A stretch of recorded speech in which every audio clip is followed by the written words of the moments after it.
Yan ýaly az mektebe gelenmez.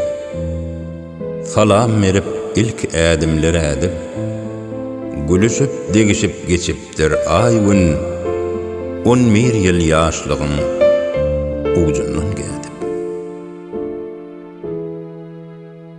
Hoşlaşyk pursady kyn düşýär eken. Tolgun ýaz, begen ýaz, gynan ýaz bugün.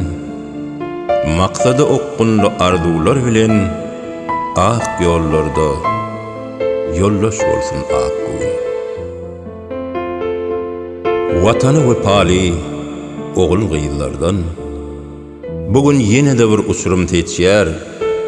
Göwnüme bolmasa sagydyň dilem, şu günlere hasam öte tüýüz geçýär. Bugün tolgun molar aylayar başım, sebäp unutmak kyn meherli goýnuň. Ak mektebim senden alıp ak pata, durmuşda tapmaly her kim öz ornun. Size minnetdarmyz, yollaş mollum. Sizden allyk kämil sypaýy edip, ýagşy ýatlamady galsyn bugünler. Hoş galyň mukaddes, hem edildi.